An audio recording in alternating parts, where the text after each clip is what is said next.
আমাদের জীবনে শিল্প কখনো হঠাৎ করে আসে না। জন্মের পর থেকে অজান্তেই সে আমাদের সঙ্গী হয়ে ওঠে। কখনো মায়ের গুনগুন করে গাওয়া সুরে, কখনো ছোট্ট হাতের এলোমেলো রঙে, কখনো বা প্রথমবার মঞ্চে ওঠার আগে বুকের ভেতর জমে থাকা সেই অদ্ভুত উত্তেজনায়।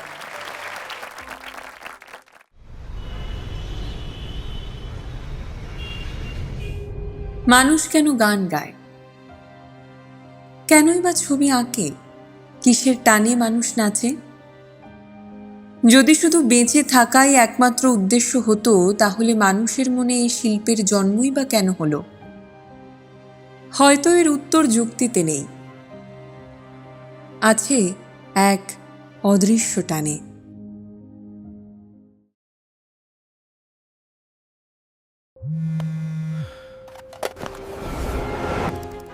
তারপর জীবন বড় হতে থাকে, দায়িত্ব জমতে থাকে কাঁধে, সময় ফুরিয়ে আসে হাতের মুঠো থেকে, আর স্বপ্নগুলো একটু একটু করে চলে যায় আলমারির কোনো ভুলে যাওয়া কোণে।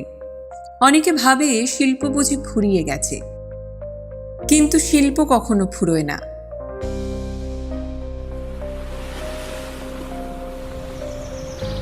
সে শুধু অপেক্ষা করে থাকে ফিরে আসার জন্য।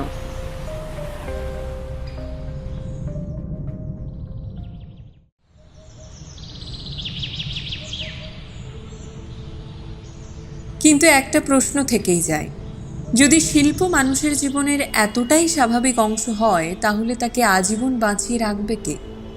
এই প্রশ্নেরই উত্তর খুঁজতে 1993 সালের 5ই আগস্ট শুরু হয়েছিল এক যাত্রা।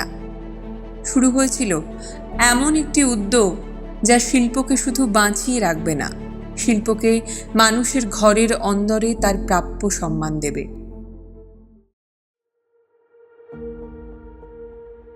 সময়ের সঙ্গে বদলেছে অনেক কিছু, কিন্তু বদলায়নি একটাই বিশ্বাস: শিল্প মানুষকে শুধু দক্ষ করে তোলে না, মানুষকেও গড়ে তোলে। এক সময় যে ছোট্ট হাতগুলো শিখতে এসেছিল, আজ তারাই শেখাচ্ছে। যে স্বপ্ন একদিন শুরু হয়েছিল কয়েকজনকে নিয়ে, আজ তা ছড়িয়ে পড়েছে অসংখ্য মানুষ, অসংখ্য শহর আর গ্রামের জীবনে।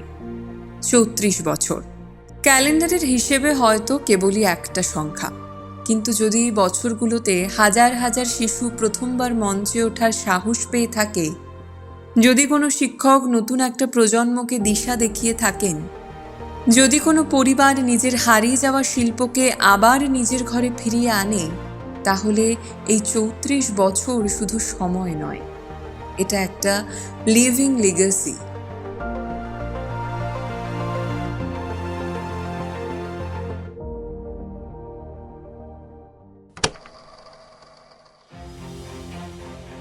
আর সেই গল্পগুলোর ভেতরেই লুকিয়ে আছে আরও একটা গল্প,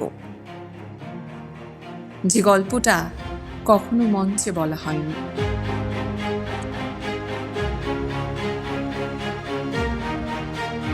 200-রও বেশি মানুষ, অফিসার, এক্সিকিউটিভ, কর্মী, দশকের পর দশক ধরে নিঃশব্দে। কারো হাতে হিসেব, কারো কাঁধে দায়িত্ব, কারো চোখে প্রতিদিনের খুঁটিনাটি।